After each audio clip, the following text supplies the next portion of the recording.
오늘 본문 말씀은 스바냐서의 대단히 중요한 자리를 차지한 말씀입니다. 스바냐의 사실상 결론에 해당하는 말씀입니다. 사실상 결론인 이유는 그냥 결론이 아니라 사실상 결론인 이유는 다음 주에 우리가 살펴볼 그 부분 말씀에서 한 번 더 아주 대단한 선언이 이렇게 펼쳐지기 때문입니다. 그런데 그 대단한 선언에 가기 위한 가장 중요한 과정, 그 중요한 흐름이 오늘 본문에서 다뤄집니다.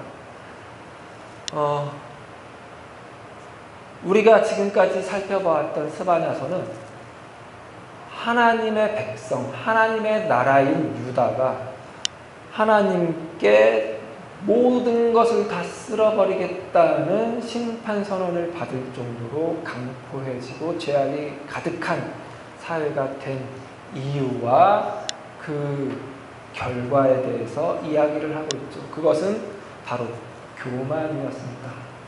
성경이 선언하는, 스바냐서가 선언하는 교만은 잘난 척하는 것, 있는 것을 이렇게 감추지 않고 그대로 다 내보이는 것 정도가 아니라 하나님을 의지하지 않은 모든 것이 다 교만이라고 선언하고 있었죠.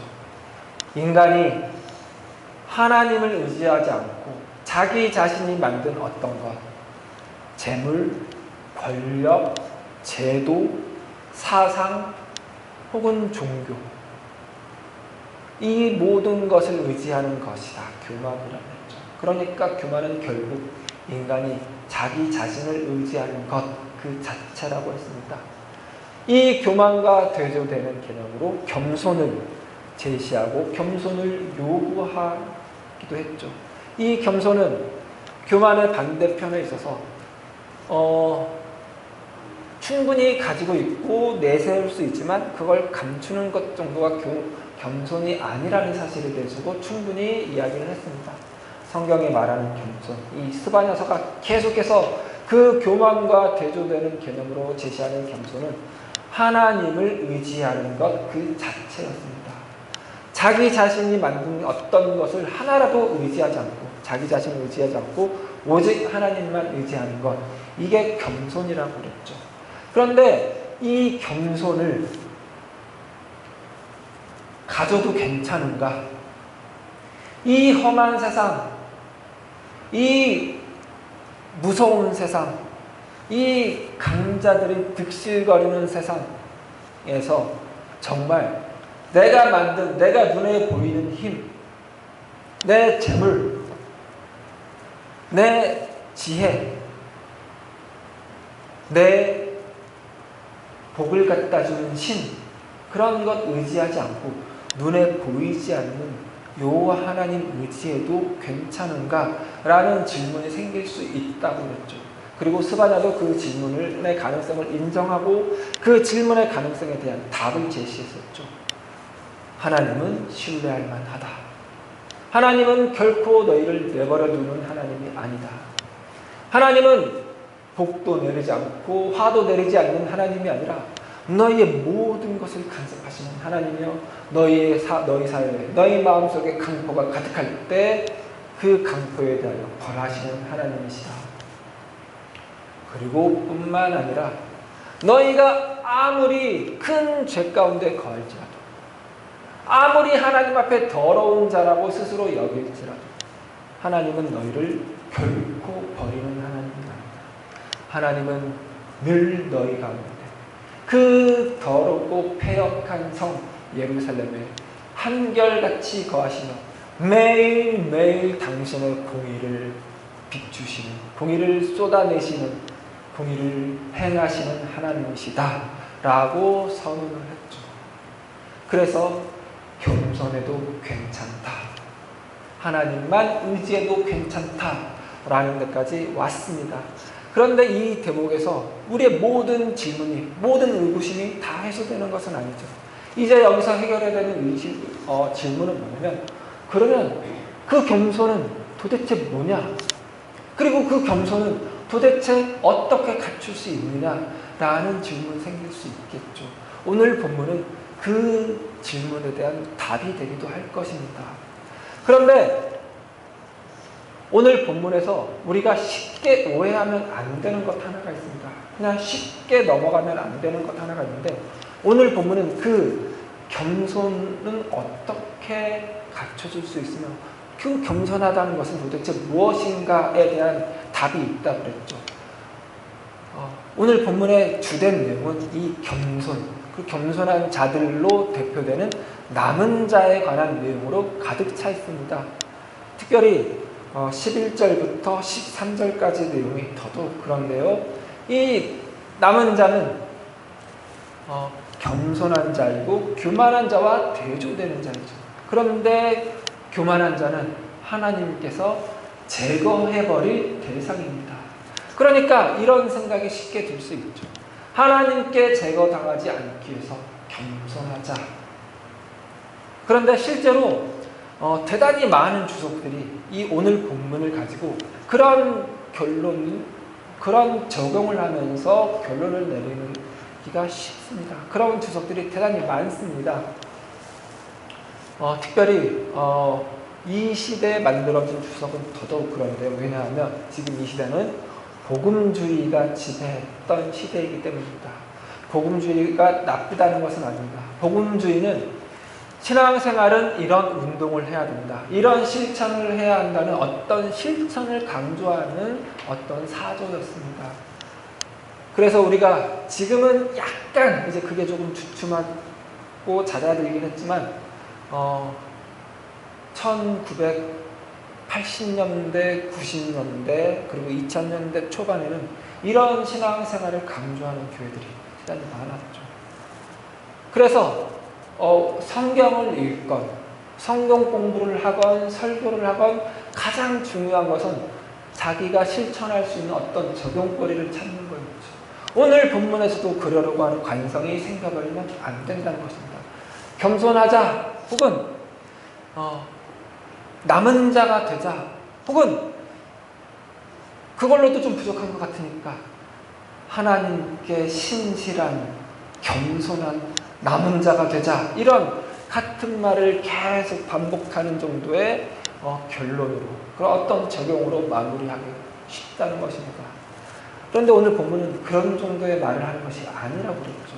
그럼에도 불구하고 이런 어떤 겸손하자라는 어떤 명분, 어떤 구호, 실천 제목으로 이렇게 자꾸 흘러가게 되는 이유는, 그것으로도 만족하게 되는 이유는 오늘 본문이 앞에서 우리가 살펴봤던 내용과 어떤 흐름이 있고 그 흐름 속에서 생겨날 것 같은 날 수 있는 어떤 질문에 대한 답이 될 수 있는 그런 가능성을 놓쳤기 때문입니다. 그 가능성을 놓치게 만든 가장 큰 이유는 오늘 본문의 첫 구절 말씀이 앞의 말씀과 아주 밀접하게 연결된 내용인데 그냥 보기에는 그렇게 큰 연관 관련성이 없는 것처럼 보이기 때문입니다. 9절 말씀을 같이 읽겠습니다.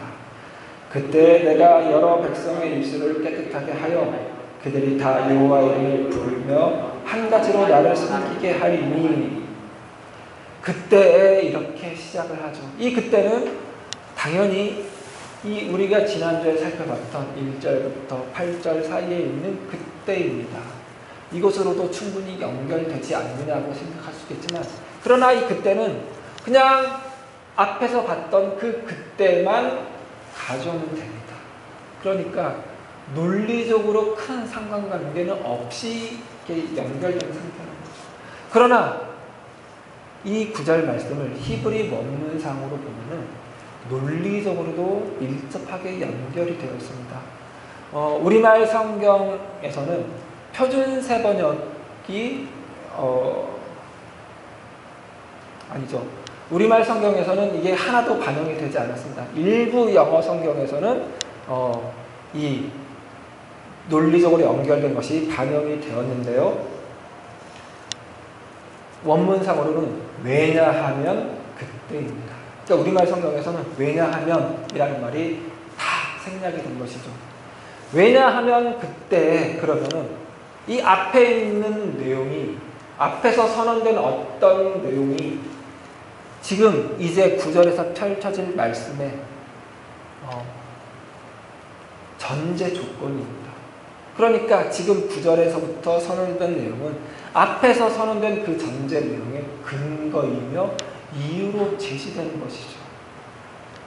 그러면 앞의 내용을 다시 한번 확인해야 되는데 1절부터 8절 전체 문맥을 다 보는 것도 좋지만 짧게 가깝게 8절 내용을 확인하는 것이 필요합니다. 8절에 보면은 이런 내용입니다. 너희는 나를 기다려라. 내가 벌할 날까지 기다려라. 이렇게 되어 있죠. 그런데 이 벌할로 번역된 이 말이 사실은 대단히 다양하게 해석이 됩니다. 우리말 성경에는 특히 개역개정과 개역 한글에는 벌할 날로 번역이 되었지만 표준세 번역에는 제가 이 말을 하려고 아까 좀 헷갈렸는데 표준세 번역에는 그래도 다르게 번역이 되었습니다. 어떻게 번역이 되었냐면 내가 증언하는 날까지 기다려라 이렇게 번역이 되어 있습니다. 문맥상 흐름상 표준세 번역의 번역이 조금 더 매끄럽습니다. 조금 더 자연스럽습니다. 너희는 내가 증언하는 날까지 기다려라. 그리고 왜냐하면 오늘 본문의 내용입니다. 하나님이 뭘 증언할까요? 그리고 무엇 때문에 기다리라고 할까요? 그게 오늘 본문과 이어진다. 그게 9절에 가장 잘 드러났는데요. 9절을 다시 한 번 더 읽습니다. 그때 내가 여러 백성의 입술을 깨끗하게 하여 그들이 다 여호와의 이름을 부르며 한 가지로 나를 섬기게 하리니. 이 9절 말씀이 가진 의미는 입술을 깨끗하게 하여, 이 말은 죄를 사하겠다는 말을 의미합니다. 그런데 이게 전부는 아닙니다. 이 9절 말씀이 가진 의미를 충분히 다 확인을 하려면은 이 말씀을 인용한 것과 비슷한 이사야 6장을 살펴볼 필요가 있습니다. 이사야 6장입니다. 구약 성경 974페이지 어간에 있습니다.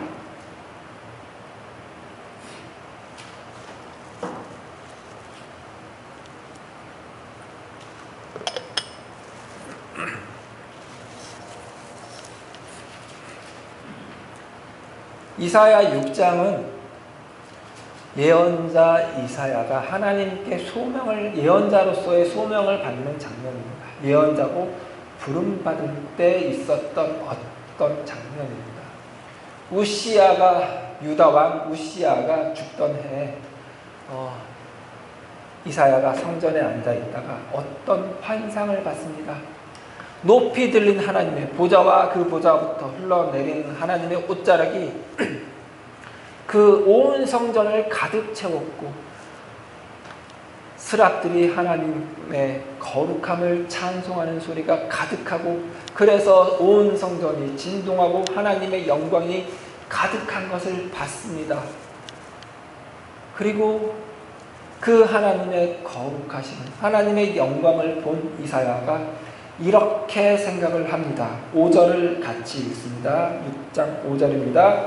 그때 내가 말하되 화로다 나여 망하게 되었도다. 나는 입술이 부정한 사람이요 나는 입술이 부정한 백성 중에 거주하면서 만군의 여호와이신 왕을 배웠음이로다 하였더라. 입술이 부정하다는 말은 다른 데는 다 정결하는데 입술만 부정하다는 것은 아닙니다. 히브리 사람들은, 이 유다 사람들, 히브리인들은 총체적 사고를 한다고 그랬죠. 하나를 분석해 나가는 것이 아니라 여러 개를해서 어떤 공통된 특성을 뽑아서 그거를 대표하는 하나를 제시하는 데 능한 사람들입니다. 이 입술이 그런 개념이죠. 그러니까 입술이 부정한 사람이라는 뜻은 입술만 막 다른 생각도 올바르고 마음도 아주 좋은데 입술만 걸레를 물은 것 같은 말을 쏟아내는 사람을 말하는 것이 아니라 모든 것이 다 부정한 사람이라는 뜻입니다. 생각도, 마음도, 행동도 부정하다는 뜻입니다. 입술이 부정한 사람이고 입술이 부정한 백성 중에 있는 사람입니다. 그러니까 나는 죄인이고 나와 더불어 사는 모든 사람들도 다 죄인이다 라는 뜻입니다. 그런 고백이며 그런 자백입니다. 그런데 그 죄인이 만군의 여호와 하나님을 봤습니다. 그런데 그 만군의 여호와 하나님은 스랍들이 선포한 바와 같이 거룩하고 거룩하고 거룩한 분입니다. 그러니까 이런 뜻이죠. 이 죄인된 내가 거룩하신 하나님을 봤으니 죽게 됐구나. 꼼짝없이 죽게 됐구나. 이렇게 말하는 것입니다. 그랬더니 6절과 7절의 일이 일어났습니다. 같이 읽습니다. 그때 그 스랍 중에 하나가 부젓가락으로 제단에서 집은 바 핀 숯을 손에 가지고 내게로 날아와서 그것을 내 입술에 대며 이르되 보라 이것이 내 입에 닿았으니 내 악이 제하여졌고 내 죄가 사하여졌느니라 하더라. 핀 숯을 가지고 와서 이사야 입술에 댔답니다. 핀 숯이면은 이게 아직 불붙은 숯이라는 뜻이죠. 그러면 그 입술이 어떻게 돼야 될까요? 핀 숯이 입술에 닿았어요. 그럼 어떻게 돼야 돼요? 입술이 숯불구이가 돼야죠. 그렇죠. 그런데 그렇게 됐을까요? 이사야가 뜨거워 죽겠다 그러지 않았다고. 그냥 이사야는 그게 입술에 닿은 것만 느꼈고, 그리고 그 스랍이 네 죄가 사하여졌다, 네 입술이에서 악이 제해졌다, 네 입술뿐만 아니라 네 생각과 네 마음과 네 모든 행동에서 악이 제하졌고 너는 정하여졌다 라는 뜻입니다. 그래서 결국 무슨 뜻일까요? 너는 살게 됐다라는 뜻입니다. 이게 이사야가 경험한 아주 대단한 강력한 경험인데요. 다시 실제적으로 현실적으로 생각을 해보죠. 이사야의 입술에 핀 숯이 닿았지만 현상적으로는 아무 일이 일어나지 않았습니다. 그의 입술이 타지도 않았고 그가 죽지도 않았습니다. 그가 마땅히 죽을 것이라고 생각했는데 죽지도 않았습니다. 왜요? 뭐 때문에요? 핀 숯이 입에 닿아서요? 아니에요. 여기서 헷갈리면 안 돼요. 핀 숯은 어떤 마법적인 어떤 신비한 효력이 있는 것이 아닙니다. 그 핀 숯은 다만 도구일 뿐입니다. 그냥 어떤 상징일 뿐입니다. 그러면 죄인인 이사야가 거룩하신 하나님을 봤는데도 죽지 않고 살게 된 근본적인 이유는 뭐예요? 죄인인 이사야가 당신을 보았음에도 불구하고 하나님은 그 이사야가 죽지 않기를 원했기 때문입니다. 그게 하나님의 뜻이기 때문에 이사야가 산 것입니다. 핀 숯은 그냥 도구며 상징일 뿐이라고, 현상적으로 아무것도 달라지지 않았다. 그럼에도 이사야가 살아있는 것은 하나님이 그런 하나님이기 때문이었습니다. 이게 이사야서 6장에 나오는 모든 이사야가 경험하는 환상을 가장 압축한 내용입니다. 하나님은 내가 아는 하나님이 아니구나. 내가 알았던 하나님, 유다의 전통과 유다의 법이 생각하게 만들었던 하나님, 죄인된 내가 하나님께 노출된 순간 나는 죽는구나 라고 생각하게 만들었던 그 하나님이 전부가 아니구나. 하나님은 그것보다 더 크시구나. 하나님은 그런 어떤 법칙에 얽매이는 하나님이 아니구나. 하나님은 당신의 뜻대로, 당신의 목적대로 그 법칙을 넘어서서 일하실 수 있는 하나님이구나를 깨달은 것이죠. 그래서 그 길로 이사야가, 그것과 똑같은 길로 이사야가 보냄을 받습니다. 보기는 보아도 보지 못한 것 같고 듣기는 들어도 듣지 못한 것 같은 백성들에게 보기는 보아도 보지 못한 것 같고 듣기는 들어도 듣지 못한 것 같은 말씀을 선포하라고 권한을 받습니다. 그리고 이사야는 그 일에 헌신합니다. 그게 이사야가 활동한 전부이며 이사야서의 전체 내용입니다. 이사야는 죄인이 하나님을 만나면, 죄인이 하나님 앞에 노출되면 반드시 죽는 것이라고 생각했던 자였습니다. 그러나 이 경험을 통하여 그의 생각이 바뀌었죠. 그래서 그는 이스라엘과 유다의 죄를 지적하고 그 죄에 합당한 심판을 선포하면서도 그 심판 속에 더 본질적으로 담겨있는, 그 심판 안에 숨겨져 있는 하나님의 뜻을, 하나님의 참 마음을 선포하는데 주저함 없습니다. 이스라엘이, 유다가 자격이 없음에도 구원받을 것이라고, 하나님이 구원할 것이라고 선포합니다. 그게 이사야의 선포이며 이사야서 내용의 전부입니다. 도무지 구원받을 자격 없는 이스라엘에게 하나님이 구원하시겠다. 은혜 받을 자격이 없는, 아무런 공로 없는 이스라엘을, 유다를 하나님이 구원하실 것이다. 이사야입니다. 그 은유가 오늘 본문의 시작입니다. 오늘 본문의 출발입니다.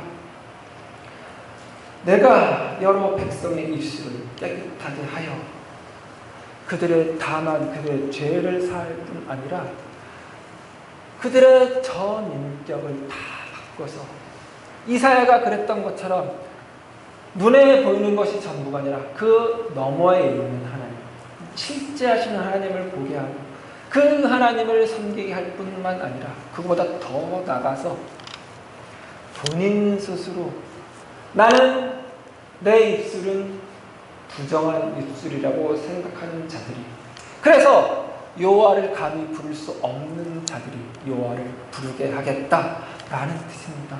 다시 구절을 다시 한번 읽어볼까요? 그때 내가 여러 백성의 입술을 깨끗하게 하여 그들이 다 여호와의 이름을 부르며 한 가지로 나를 섬기게 하리니입니다. 감히 그들이 내 이름을 불러도 괜찮게 하겠다라는 뜻입니다. 그 입술을 내가 깨끗하게 하겠다라는 뜻입니다. 그 입술이 내 이름을 불러도 죽지 않게 하겠다입니다. 왜 이렇게 하실까요? 그게 11절에서 13절까지 이 남은 자, 겸손한 자에 펼쳐져 있습니다. 이 11절부터 13절까지 오늘 본문이 소개하는 남은 자, 겸손한 자 가운데서 가장 핵심적인 내용은 이들이 어떤 자인가입니다. 이들은 어떤 종교적으로 고귀하고 거룩한 자들이 아닙니다. 어떤 겸손을 위해서 열심히 수행하고 수련하고 고행한 자들도 아닙니다. 이들은 다만 곤고하고 가난한 백성입니다. 12절에 나오죠. 내가 곤고하고 가난한 백성을 내 가운데 남기리니. 이게 남은 자이고 겸손한 자입니다. 곤고하고 가난해서 할 수 없이 겸손할 수밖에 없는 자입니다. 어쩔 수 없이 겸손한 자들입니다. 여기서 우리가 놓치면 안 되는 것이 무엇이냐면, 곤고하고 가난한 백성, 그러면 어떤 사회적으로 경제적으로 곤고하고 가난한 백성이라는 뜻으로만 우리가 받아들이기가 쉽습니다. 우리 시대의 정의입니다. 그러나 지금 이 스바냐 시대의 정의는, 이 개념은 사회적이고 경제적인 개념이라기보다는 오히려 종교적인 개념에 더 가깝습니다. 이 시대에는 늘 언제나 신에 대한 인식이 열려있기 때문입니다. 모든 것이 다 신으로부터 시작하기 때문입니다. 그러니까 곤고하고 가난한 백성은 신에게 복을 받지 못한 자입니다. 아니, 오히려 저주를 받은 자에 가깝습니다. 이와 반대되는 자들, 풍부하고 부한 자들은 어떤 신에게 어떤 복을 받은 자들이겠죠. 그리고 특별히 부하지도 않고 특별히 가난하지도 않은 사람들, 중간에 있는 사람들은 복을 받은 것도 아니고 화를 받은 것도 아닌 자들이겠죠. 그에 비해서 지금 이 곤고하고 가난한 백성들은 신에게 저주받은 자들입니다. 저주받은 자들. 왜 저주를 받았을까요? 그건 몰라요. 어쨌거나 그들의 형편이 그들은 저주받은 자들이라고 정의해요. 그들은 말 그대로 죄 가운데 있는 자들이에요. 그러니까 이들은 신의 이름을 부를 수 있어요, 없어요? 없죠. 어디 감히 곤고하고 가난한 자들이 신의 이름을 함부로 입에 올려요. 그럴 수가 없어요. 그랬다가는 죽을 수도 있어요. 어떻게 죽을지 몰라요.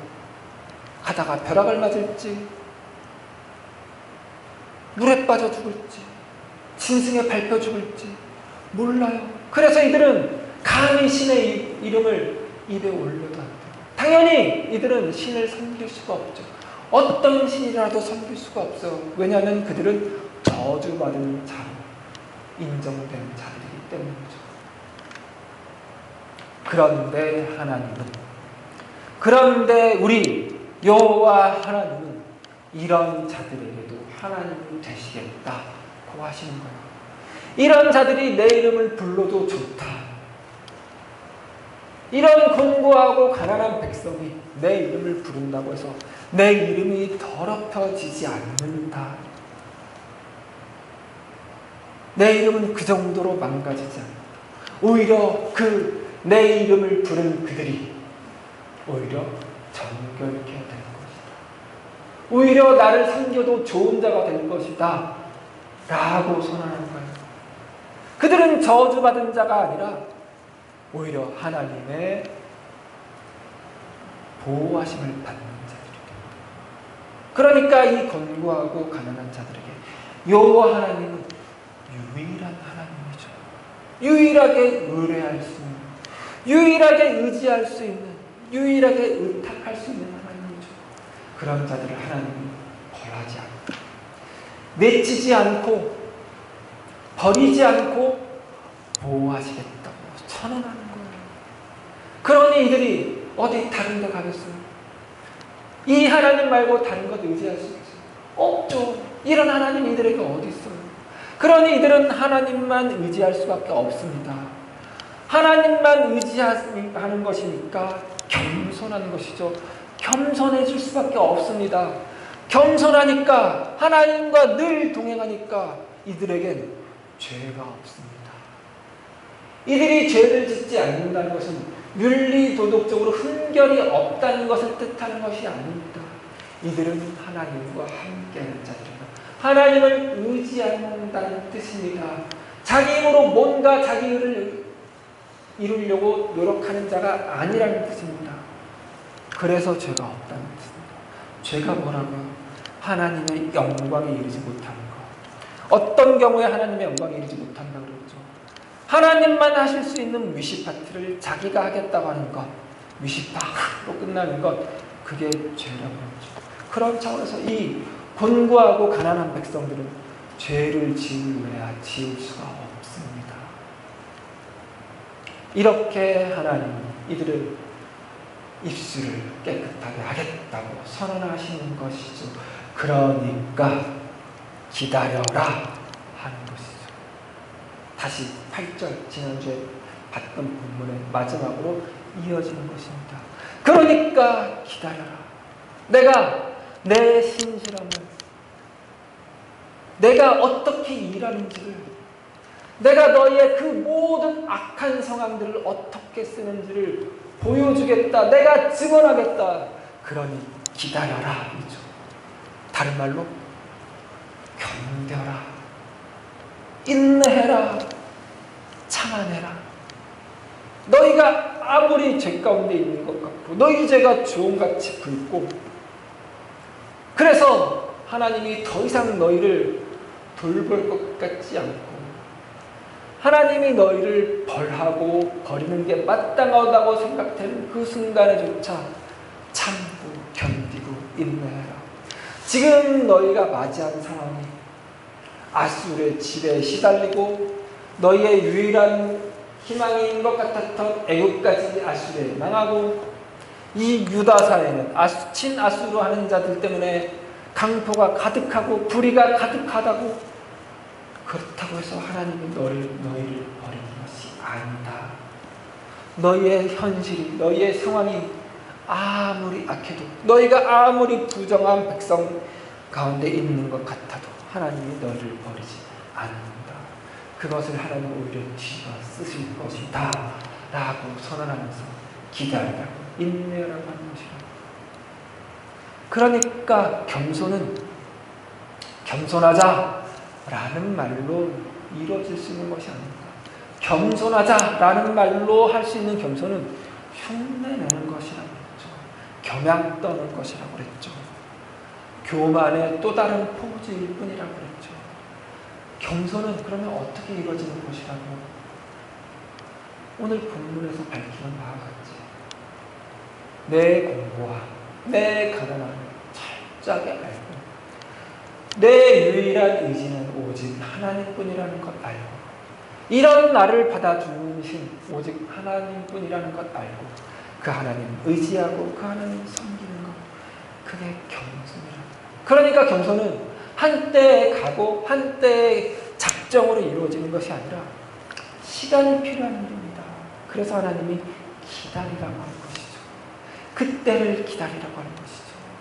그때를 견디라고 하는 것이죠. 하나님도 기다리니까, 하나님도 그때까지 참고 기다릴 것이니까, 참고 기다리며 너를 붙잡고 너의 모든 생활 가운데 일할 것이니까 너도 인내해라. 내가 너 겸손하게 만들겠다라는 하나님의 약속이며 선포입니다. 그러니 우리가 지금까지 살아온 우리의 신앙, 우리의 인생, 우리가 살아온 그 세월, 우리가 겸손해지는 데 소요된 시간이라고 하나님이 말해주시는 것입니다. 특별히 하나님의 택한 백성, 그래서 하나님 사랑하고 싶습니다 이렇게 말하는 백성들에게 하나님이 그렇게 일하셨다. 그리고 지금 이 순간에도 그렇게 일하실 것입니다. 앞으로도 하나님은 계속 그렇게 일하시고 우리를 겸손해지게 만드십니다. 그러니 나이가 먹는 것이 그렇게 한탄스럽거나 억울할 일만은 아니죠.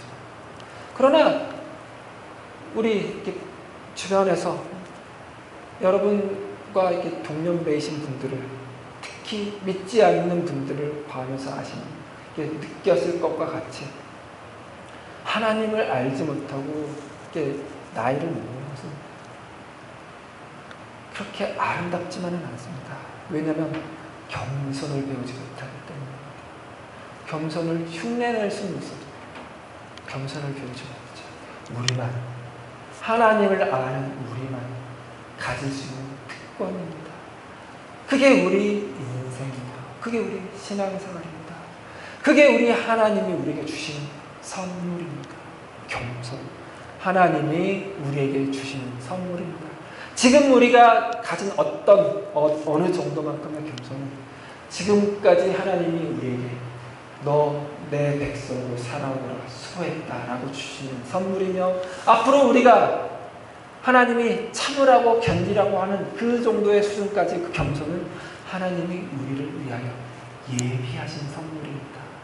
지금 우리가 가진 선물, 겸손이라는 선물 누리는 데 능하신 우리 인생교회 성도님들 되시길 바라고, 또 하나님께서 우리를 위하여 예비하신 그 겸손이라는 선물 받아내는 데 능한 우리 인생교회 성도님들 되시기 바랍니다. 아멘. 기도하시겠습니다. 하나님 감사합니다. 하나님, 우리 힘으로는 겸손해질 수 없습니다. 우리가 아무리 겸손을 노력해도 그것은 또 다른 모양의 교만일 뿐이며 하나님 앞에 죄일 뿐이라는 걸 압니다. 그러나 하나님은 우리 그 죄에도 불구하고 하나님 우리 입술을 깨끗하게 하사 이 더러운 죄 입으로도 하나님의 이름을 부르게 하시고 하나님을 섬기게 하신 참으로 사랑 많으신 자비하신 인자하신 하나님이십니다. 그래서 참 감사합니다. 그래서 참 다행입니다. 우리 인생이 더덥지 않습니다.